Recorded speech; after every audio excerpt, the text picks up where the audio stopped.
जय शिवराय, जय महाराष्ट्र। आत्ताच एक व्हिडिओ आणि बातमी पाहिली। नेपाळचा एक मल्ल आनंदवाडी शापूर बेळगाव या ठिकाणी कुस्ती खेळण्यासाठी आला होता। तिथं मैदान होतं। त्या मैदानात त्यानं छत्रपती शिवाजी महाराजांच्या जयघोषासोबत जय महाराष्ट्राचा उल्लेख केला।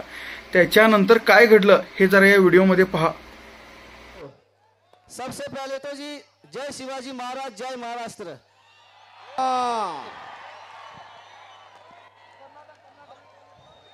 ಒಂದೇ ನಾಡಿನ ಮಕ್ಕಳು ನಾವು, ಸೋದರರಂತೆ ನಾವಿಲ್ಲ, ನಿಮ್ಮೊಡನೆಂದು ನಾನು ಒಂದು ಬಡವ ಕಂಬಗೆ ಯಾರಿಲ್ಲ। बोलो छत्रपति शिवाजी महाराज की। मेरे बाबा प्रॉब्लम करोगे, इतना प्रॉब्लम करोगे, तुम्हारी हाइट इतनी मेरी हाइट हो जाएगी।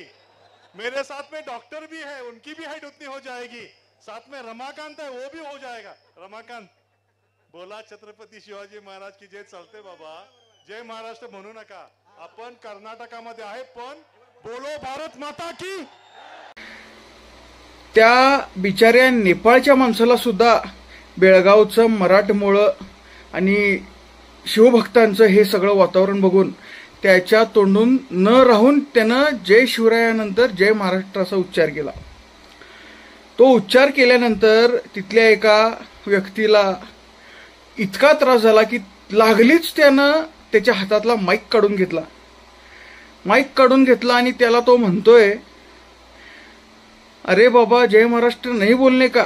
मग काय बोलायचं?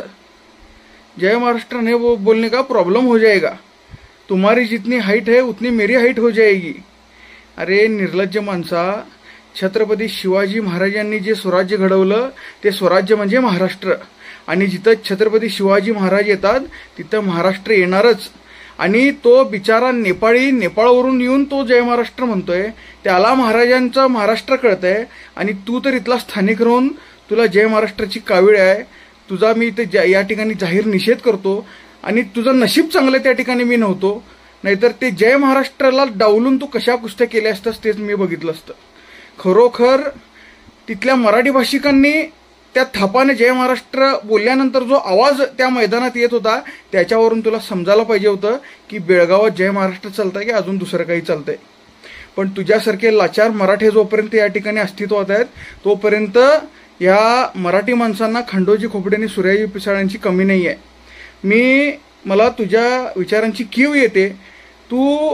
मी एक विनंती करतो, याच्या पुढं जय महाराष्ट्र तुला म्हणायचं नाहीच आहे, तू म्हणू नको, पण मराठी बोलणं ह्या क्षणापासून सोडून दे। शुद्ध मराठी बोलत होता श्रीकांत देसाई तुझं नाव आहे असं कळालं तर त्या नावाप्रमाणे तरी तुझी मातृभाषा मराठी असेल असा अंदाज मी या ठिकाणी लावतो, आणि या पुढं मराठी भाषेचा उल्लेख वापर तू स्वतः आणि तुझ्या मित्रपरिवारांकडून होणार नाही अशी आशा करतो। जिथं मराठीचा आणि महाराष्ट्राचा सन्मान नाही तिथं मराठी नसली तरी आम्हाला काही हरकत नाही। ज्या ठिकाणी मराठीचा उल्लेख होतो त्या ठिकाणी तो सन्मानाने व्हावा एवढी आमची इच्छा असते, आणि खरोखर त्या थापाचं मी कौतुक करतो, त्याचं अभिनंदन करतो। छत्रपती शिवाजी महाराज त्याला कळाले आणि शिवाजी महाराजांचा महाराष्ट्र त्याला कळाला। त्या थापाला माझा स्वाभिमानी जय महाराष्ट्र। आणि त्या श्रीकांत शिंदेच्या नावाने परत एकदा मी निषेध करतो, आणि परत या माणसाच्या सोबत मराठी माणसांनी कुठल्याही प्रकारच्या इव्हेंटमध्ये सहभागी होऊ नये अशी मी त्या ठिकाणी मराठी भाषिकांना, शिवभक्तांना आणि महाराष्ट्रप्रेमींना विनंती करतो। धन्यवाद। जय हिंद, जय शिवराय, जय महाराष्ट्र।